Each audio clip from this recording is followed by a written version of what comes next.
Okay, welcome to our next page-by-page comic book review. My name is Tim DeForest. I keep a blog called Comics Old Time Radio and other cool stuff, and I have written books about old time radio and old comic strips and pulp magazines. And with us we have... I'm Ben Alvarez, and I've got a little art site, bena3deviantart.com, and I have been published a couple of times with comics. Michael Pelish, aspiring writer. Yeah, Michael Website to come. Website to come. Website to come. Yes. So we are going to be looking at the backup story from this comic book, Our Army at War number 249, published or cover dated September 1972. So it probably would have come out like June or July.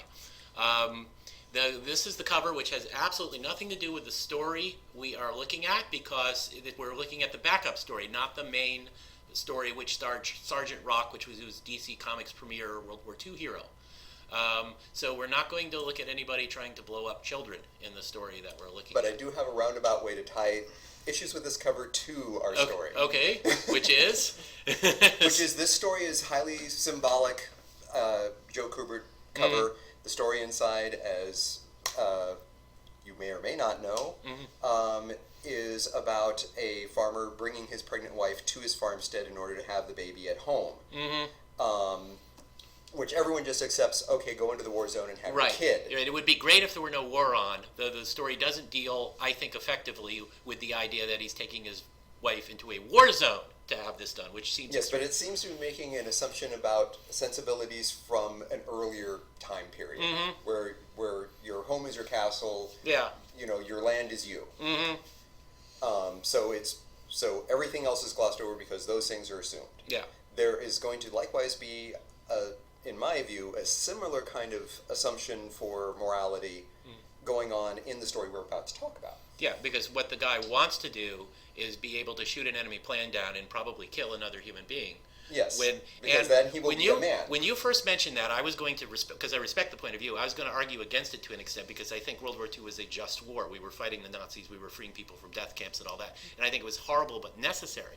But if you have a job to help win the war, and you don't have to kill people, you should consider yourself lucky. So I think that is a legitimate. There are many persons in Vietnam, for instance, that were. There was if one they never had one to of my shoot favorite. a VC, they were happy. One of my favorite real life people is a guy named Desmond Dross, who was a conscientious objector in World War II. He just felt personally convicted because of his Christianity that he shouldn't kill.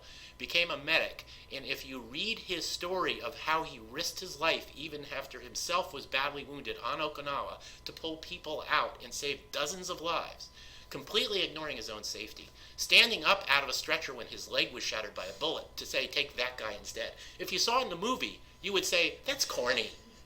Be more real life, would you? So yes, so you can support a good cause even if that cause requires war without having to kill people. So that's, I think, a fair point. The guy should have considered himself fortunate that he could help defeat the Nazis without personally having to kill someone, but he just wants his kill. Especially given that it's the end of the war. That's his ticking time. You're right. That's right. The war's going to end, and I'm not going to get to kill a German. So we're getting a little ahead. We are. So here's the story. It was written and drawn by Wally Wood, who would have had experience doing war stories when he worked for EC Comics, and would have, under editor Harvey Kurtzman under EC, he would have had the idea of realism and getting everything accurate drilled through his head over and over and over again. So the story is called Wingman.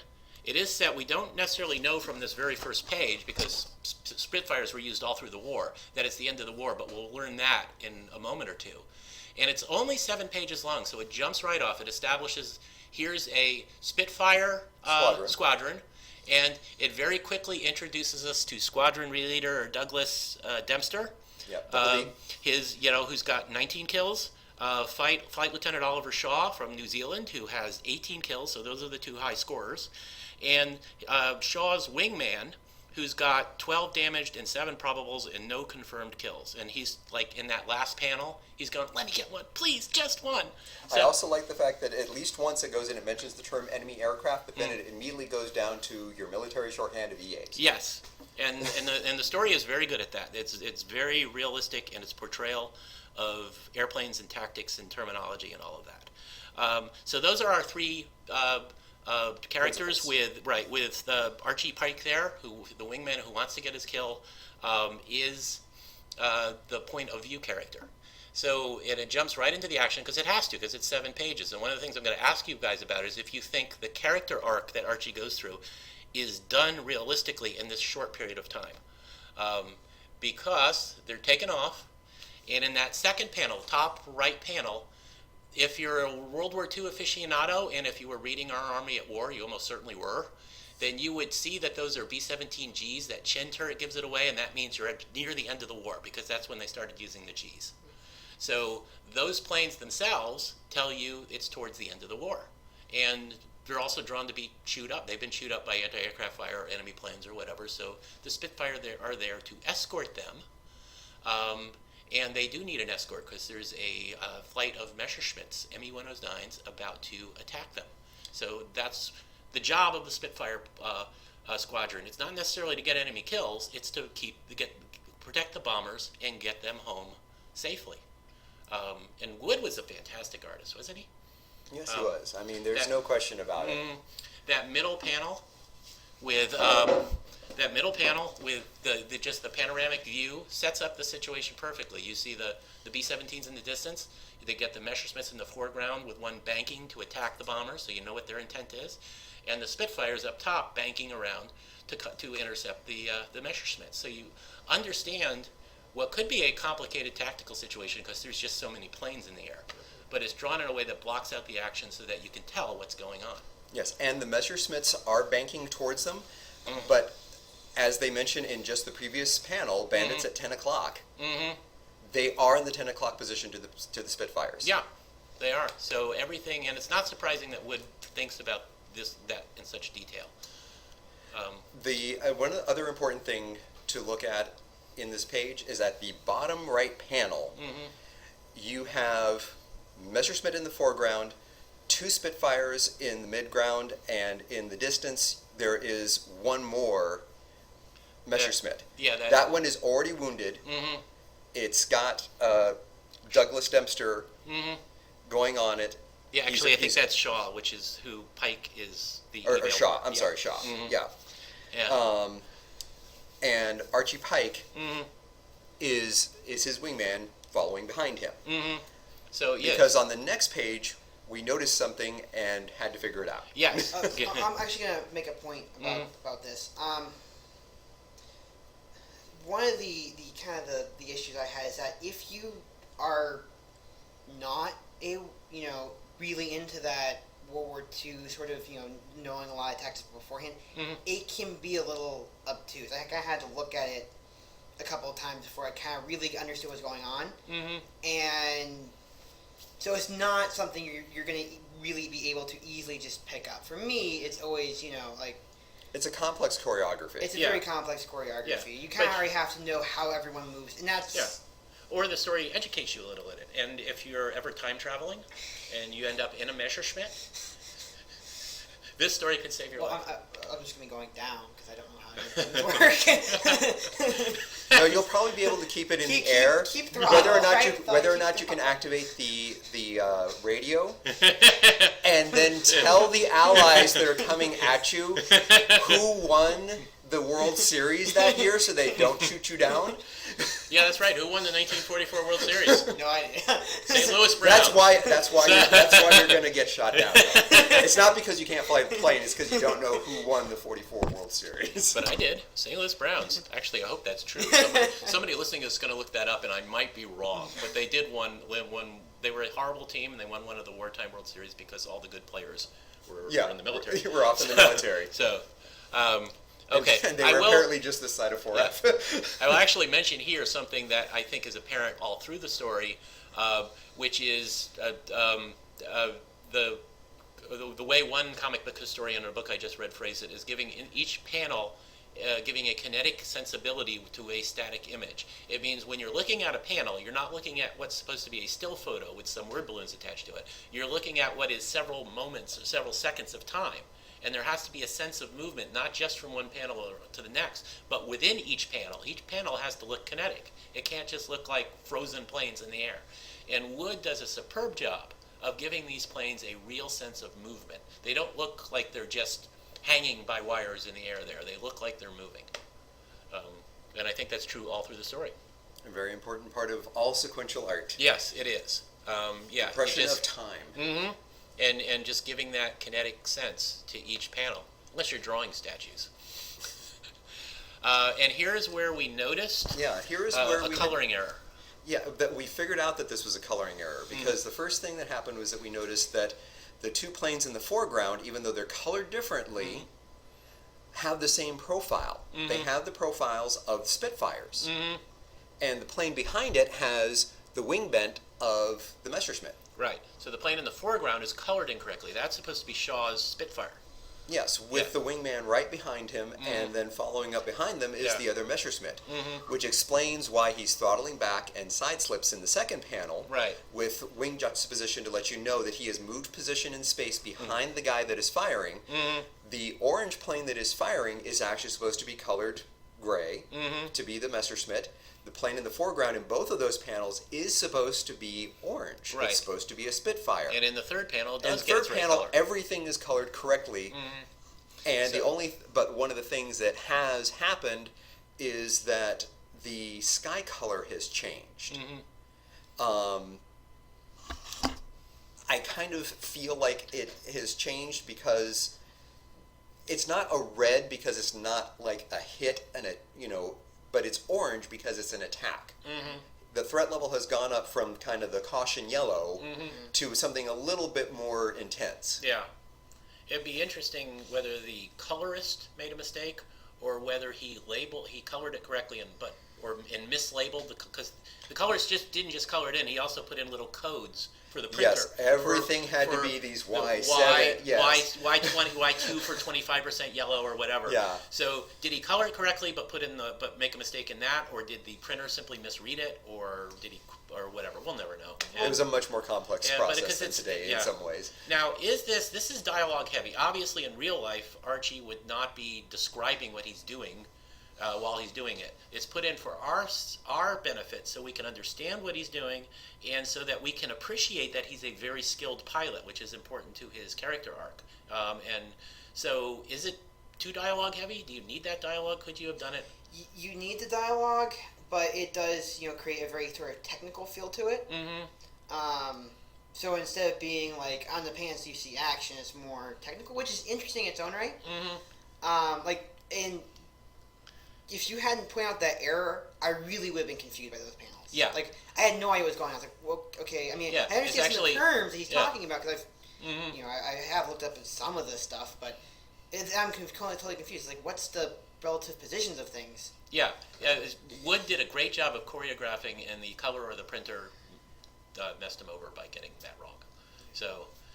Yes, but we will go take a moment to note that he did go and put in little pen dots for all of the ejecting shells. Yes, which very rarely done. DC Comics had a long-running series with Johnny Storm, the Navajo Ace, a Native American pilot. And for years he'd be up in his P-51 shooting it out with Germans, and it was great art, but you never saw shells coming up. But that's probably what he learned from Kurtzman. If when he was working for EC, if you brought Harvey Kurtzman a piece of art and you left out a detail like that, then you'd never hear the end of it. So. Well, the other thing, too, is that World War II is not that far behind for a lot of these guys. Yeah. Now, is that for an artist, Ben, putting in all the shells ejecting? Is that a tedious thing to do? Do you use a template and fill them all in? Oh, no. Those are just little hash marks that you make with your pen. Oh, okay. So he didn't even go and make any kind of guide, probably, for how he wanted them to arc. He just did it by hand as it went. Okay. Just done. But he did take the time to do it, which is nice. Anyway, Archie's tactic works, and he gets the plane to veer off, but he can't chase it because as wingman, he has to stay on Shaw's tail. That's his job, to protect Shaw, who does the main fighting. So he does his job well, but he doesn't get the kill he wants. And they get back. Shaw's gotten a kill, so he's now tied with Desmond.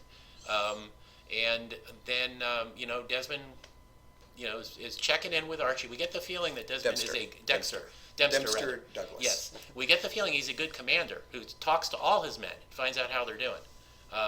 But Archie's in a snit. Why is he in a snit? Because he did his job and he damaged the 109? but no, it's not fair. So he has his 2-year-old throwing a fit moment here. And in the end, because he grows out of it, and he realizes, and also he never hesitates to do his job as a pilot well, so, but he does throw a tantrum here because he can never get his own kill. And so that we find out that's what he wants, just once before this darn war ends, because by now it's clearly established it's the end of the war. He wants to get a confirmed kill. And he walks out and realizes that Shaw has been hearing all of that, and doesn't know at first how he'll react. And I like the middle panels where Shaw tells him he can fly a lead today, and he realizes, of course Shaw's a great guy. They've been partners for a long time, and he knows that Shaw is not going to hold a grudge. And there's in that middle right panel, he's going, no, he's not like that. Of course he's given me a break. The biggest problem it has is that basically he has this hissy fit over 2 panels, 3 panels. Well, that's And then I like part of it. I like the fact that he's like, oh my gosh, did he hear me?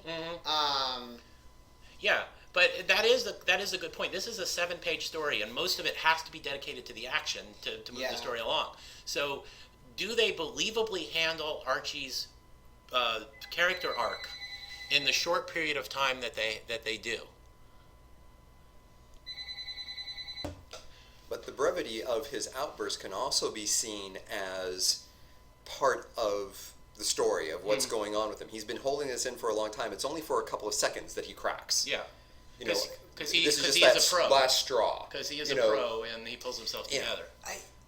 I see that, and I think if you had a little more time, you could have maybe gotten into that a little more. You know? If it had been a couple pages long, you could have longer. Because I'm going to see another aspect when somebody gets killed in a page or two. I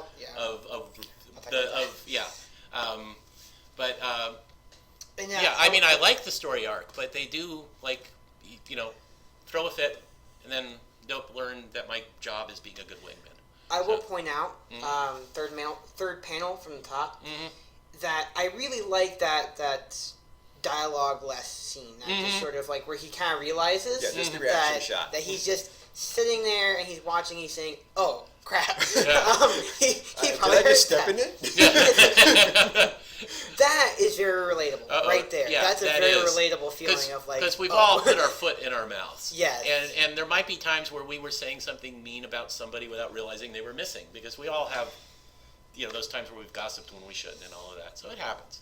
Well, something else that I think is also a very purposeful choice that is made, that you could go and talk about, well, the transition is a little bumpy, but I think they purposely Wally Wood wanted to do this purposely, is in the 4th panel, there's no transition. It's just that reaction shot, and then all of a sudden they're taking back off again. It's back to work, it's back to the job, and it's his internal dialogue, him thinking about what you just saw. There is no transition caption of later at the airfield or... Yeah. So there's no sense of how much time has gone by. You don't know if poor He's Archie's still been in that stewing moment. for a day, wondering. But he's still in that moment, regardless of how much time has gone by. I actually like that. I think it probably would have been better than if they had shown him like fueling up before, and stewing. But I think it works better just getting right back into. Well, that could have been another purposeful choice, though, if you'd actually shown them, fueling up. If he's standing there watching fuel being pumped into his plane. Yeah. And he's got more internal dialogue, then all of a sudden it becomes a metaphor for what's filling up inside of him. Yeah. It's also interesting. We don't know enough about. Sorry. In the end, we know that Shaw is a good guy, and he actually, rather than take offense, he gives Archie a chance to fly lead. But we're running out of we war. don't know He if needs Shaw. his turn. But we don't know if Shaw would have been thinking, I'm just going to let him stew for a while because he needs to learn not to throw fits. So, but they're in the air again. This time they are protecting P-38s, who, if they were doing a bomber mission and had all that extra weight of bombs on it, would not be engaging in dogfights themselves. They were actually, if you flew them purely as a fighter, they were great in dogfights. A lot of pilots loved them because they had an extra engine. If you lost one engine, there was still a chance of getting home alive. But if they were on a bomber mission, which was part of what they were built for, you didn't engage yourself because you had all that extra weight that slowed you up, and you were carrying bombs that you didn't want to get shot. Because Yeah. while you, Besides that, it was also going to throw off your center of gravity whenever Right. you tried to do any dogfighting. Yes. Now, Wood in that bottom panel is showing And off you were his- way slower because of the weight. That's right. Wood in this bottom panel, I think this is the one time he overtly brags about his research. The P-38s were referred to as fork-tailed devils by the Germans. So we hear the German radio supposedly calling them fork-tailed devils in Teufel German. von der Gabelschwanz. Yes, so he can show off, so that he can show off that he did the research and is getting even that detail right, which would be fine by itself, but either he or an editor blew the Grammar. The grammar. I went to Babelfish and put in Teufel von der Gabelschwanz, and it couldn't translate it. When I did fork-tailed devil and translated into German, it did Gabelschwanz. Apologize for the horrible pronunciation. Teufel. Gabelschwanz von der. There was no von der. It was just Gabelschwanz Teufel Because that's of the. Yeah. A devil of the twin. The forked tail, Yeah. which is what he was trying to do. To be fair, Babelfish's grammar. Yeah, Babelfish's grammar. Yeah, I know. you You can't can trust have fun Babelfish. by Babelfish. You can have fun by translating something into another language and translating it back to English and seeing what you get. Yeah, it is Monty Python's playground. Yes, so Babelfish. That's not. So maybe Teufel von is actually a proper way to say it, and I have no idea. My German's too rusty to know. My German's rusty. So I did take a year in high school and have long since forgotten it all. I think I can still count to like 12.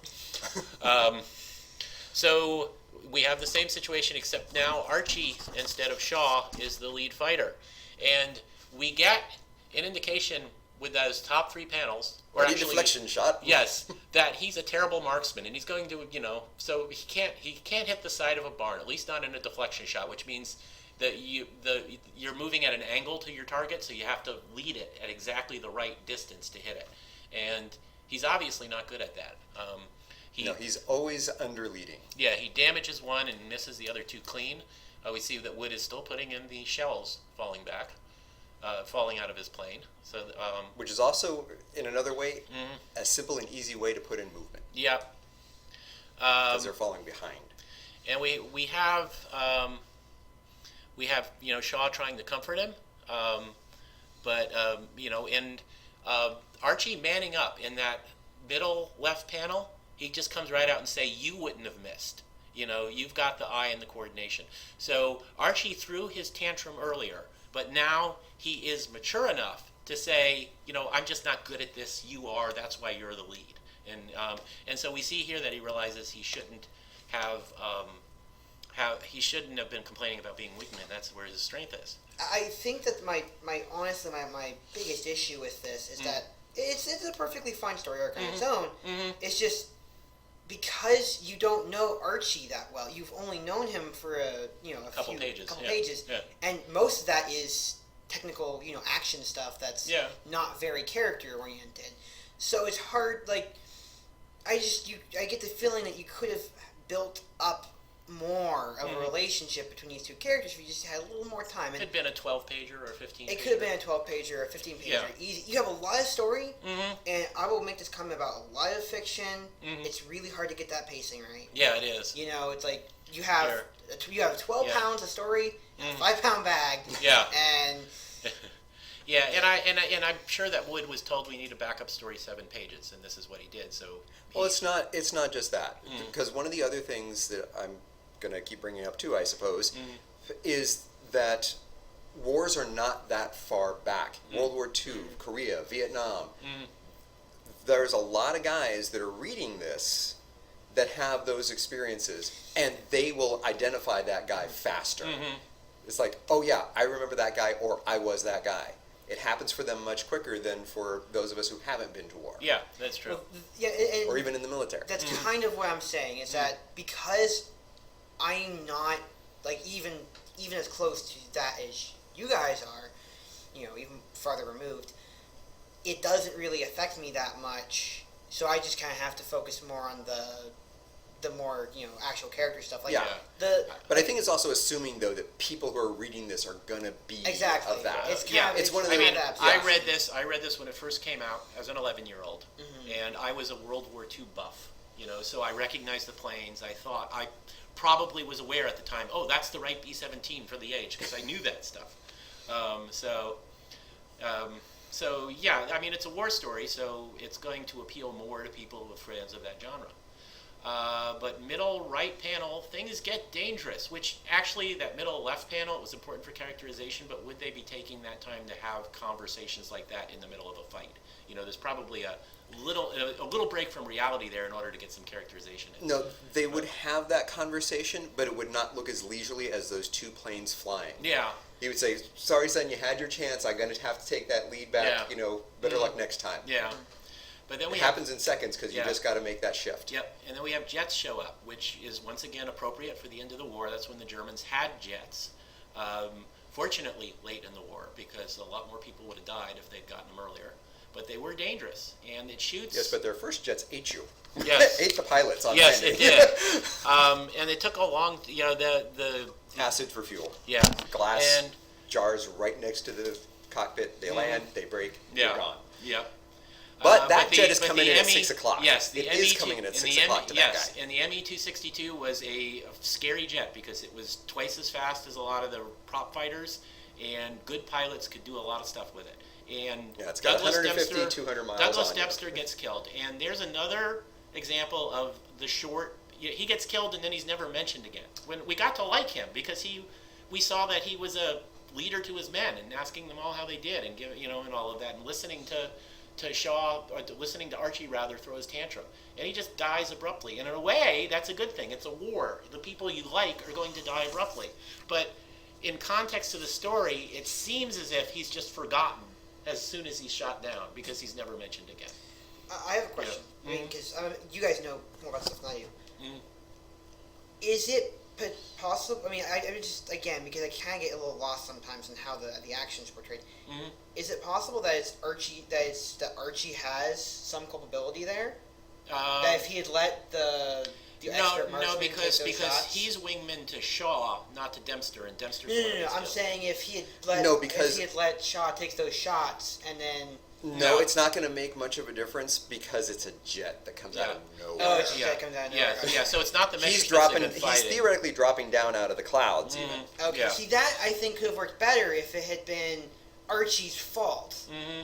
Because he hadn't gotten those planes, and if he had gotten them... You would have had a different ending, though. It wouldn't have been, I realize I'm good as a wingman, and that's my strength, and I'm happy with that. It would have been, if only I'd realized earlier I got a good man killed. So it would have changed the ending. It might have been more dramatically effective. It would have been less triumphant and more tragic. Yeah. And it could have been dramatically effective. Mm-hmm. But I think it's one of the criticisms of the story being so short is that Dempster is just forgotten. His death serves a appropriate dramatic purpose. It's somebody we know rather than just a red shirt pilot, and it shows that how dangerous the jets are, and that's important. So it's appropriate for the story, but because the story is so short, we never see the rest of the squadron having to deal with their long-term squadron leader getting killed. And you could also say that's not the point of this story. The point is Archie's character. Well, it's a common dogfight story problem. Yeah. Star Wars is our classic modern common example. war, any kind of war story. You can have Captain Kirk say, Ensign Redshirt got killed, darn, and then he's forgotten because as an audience we're not emotionally committed to that guy. It's a common problem with all action type drama is you kill off people to show that the situation is dangerous. Mm-hmm. But we know Biggs, and Biggs dies, but just a few minutes later it's yeehaw. Yeah. I think part of the problem is that they don't do that the author just, if he had really put more absolute danger into this final act, because this final act's more triumphant. It's not, really gripping, like, oh no, it's more of a, he's going to prove him, he's going to show him what he's got. That's more the feel that comes off there. Mm-hmm. I think that so even that, trying to inject more danger into it, I think was maybe a little misguided. Mm-hmm. Like, I don't think it was necessary at all. It's just that they could have just had the jets and whoops, they got 150 miles per hour on us. They're dangerous, and that would have been enough to get you the situation. But it's standard validation of threat. Yeah, people know it's war. People know it's dangerous. I don't know if they need to reconfirm that. Yeah. No, but you have to go and make sure that you know that your enemy is dangerous because he just killed somebody. Mm. The jets are dangerous because they killed. So that's standard validation of threat. Yeah. And it's just a function of the brevity of the story that they don't deal emotionally with Douglas Dempster getting killed. He's just killed for that purpose. And he's not really. And that's a red often the shirt way the because, war goes. You don't yes, have time to react you don't have time other yeah. than just physically reacting. No Yeah. emotional reaction. Yeah, just and that's keep moving. and that's actually a fair point too. They wouldn't stop Demorne at this point. They'd deal with the situation.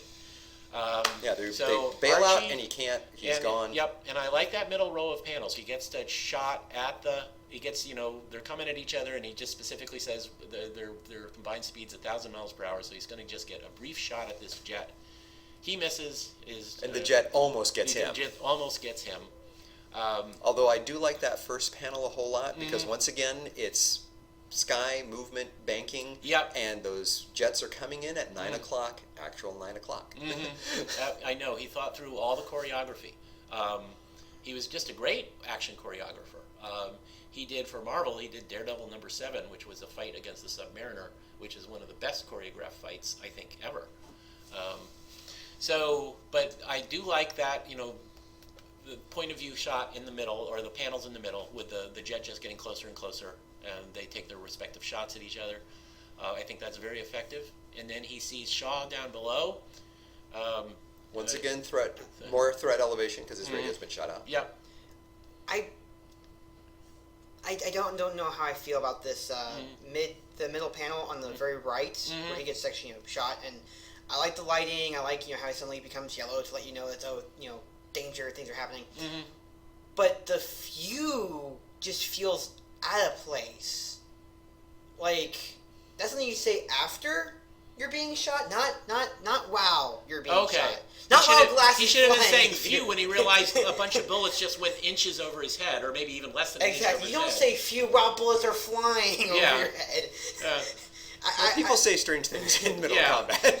But, yes, I understand what you're I think saying. that's But a once fair again, point. It kind of takes you out of it. It's like, But once again, Okay. it is that thing that we were talking about earlier. Comic books compress time in strange ways. well, that's why I feel. I think if the time frame. If he had said feel- yow there and then had said phew right before Red 2 to Red Leader, I would have Yeah. felt a little better. you would have felt, Yeah, Or and even I if- think that's probably a fair point. The phew is not what you say there; it's what you say after the bullets have come through your cockpit and you're not dead. Yeah, I almost wonder if that was supposed to be because it sounds somewhat. It's very similar. In Maybe that's length. his expression of for- surprise. Phew! I'm almost wondering if that's supposed to be basically a trade out for an expletive. Yeah, it might have been, but they could have just put the symbols. And for so it. instead of Yeah. doing the Yeah. expletive, or they could have done what they would often do, which would put, like a yow or something. Yeah. Okay, so but then we see the damage, so we know so that it justifies his radio being out. So he can't warn Shaw that there's a jet on his tail. So he has to go save him himself. So he dives down to try and get him. Comes up behind him, and he gets lucky, which is another justification for him being a poor marksman. The jet pilot's so focused on Shaw, he doesn't see Archie coming up behind him. He is essentially a stationary target in the sky. So Archie gets the easiest shot and blows the jet up and finally gets his kill. But he realizes at the end that he couldn't have done it if the jet pilot hadn't messed up. And that, he's a terrible... He takes credit for being a great pilot, which he is. But he knows he's a terrible marksman, and he knows that his job as Wingman is the one he should be doing. So that's his character arc. I want to kill, I'm going to throw a temper tantrum like a 2-year-old. Oh, I'm going to get a chance at a kill, but I realize now that's not what I'm good at. Yeah, but I get my kill. It's a jet, but it was essentially a stationary jet, and I did not aim my guns per se. I aimed my plane, and my guns were mounted on my plane. Yeah. So, and once again, basically, he tried to dive through the plane. And so, boom, that's the story, and a superbly illustrated story with lots of cool planes, because planes have never been cooler than they were in World War II. And a very effective story that I think is hurt a little bit by its brevity. I agree that if it had been a few pages longer, for a little bit more characterization and acknowledgement of poor Desmond's death at the end, I think that would have improved it. But for what it does superbly. One last little bit of blocking on the shots. Last 3 panels, he's disembarking. He is completing his journey. The second to last panel, it's a close-up on him because he is realizing, he's coming to a realization and enlightenment that is all about his internal self. And in the third panel, he is not only an equal, he is becoming ascendant to Shaw, because he is in the foreground. Yeah. Well, he's the point of view character. I mean, Yeah. He is, But that's now- also bespeaking about he's going to have a future, that's going to grow from there. So. Here's my final thoughts on it. It had a very compressed. Like, my biggest issues are it's got good paced action. I would say the action is fairly well paced. I think that the last third of it is better in a lot of ways. Just in terms of how the action is paced, and there's more sense of like real tension there.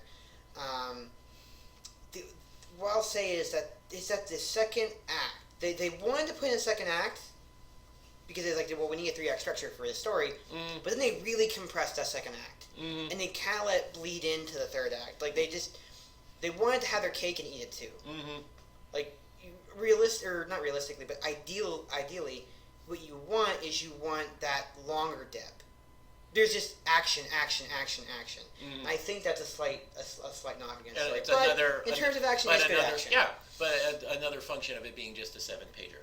So yes, if this, especially with the quality of the art, if this had been a 12-pager or something, I think it would have been an enormously better story in terms of character arc and just being able to watch Wally Wood draw. But for a stock action piece, it's serviceable. It's very well, good. It's serviceable.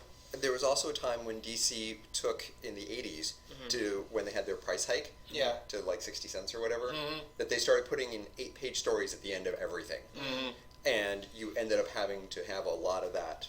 Yeah, and sometimes stories should be 8 pages long. Yeah. So. But one other last little point that I had not noticed, the indica on this represents that this was published in 1972. Yeah. So Vietnam is actually still on. And it's still on. Now here's making a target audience. And all DC war stories ended with the little "Make War No More," which is a nice thought. But the stories often did an excellent job of showing the value of human life and the tragedy of war. They were great war stories in DC. They're still one of my favorite genres. But it was also we have to fight the Nazis. Not in a blind, let's kill them all way. It was, they're the Nazis. They have to be stopped. And so the Make War No More, it's the problem with war movies, too, when they try to make them anti-war, but in a movie, when you're not actually personally being shot at, it always looks kind of cool. You see what I mean? Yeah. But it was part of Francis that... Truffaut once said it's really impossible to make an anti-war movie because it's always going to look cool in a movie. And it's the same thing here. It's like, these are cool airplanes and cool action. And we know in real life that fighting in a war is horribly scary, and having to take a human life, however justified, is a terrible thing to have to do. And the Make War No War is a nice thought, but, does it ever really make that point when it makes things look so awesome? Well, no, but part of what it's supposed to be doing is that you're also supposed to be saying, this is something in the past, and this is something we're supposed to learn from. Yeah. And that's let's not get into situations where we have to fight wars, but that'll probably never happen this side of this side of the Second Coming. So okay, well, anyway, once again, I redid this. I left comicbookplus.com up there from our last. I redid a slide, although I wanted to show a different sample of Ben's art from our last one, which was a public domain comic. So you can go to comicbookplus.com to read public domain comics, but you won't find this one here. So that was my mistake leaving that in.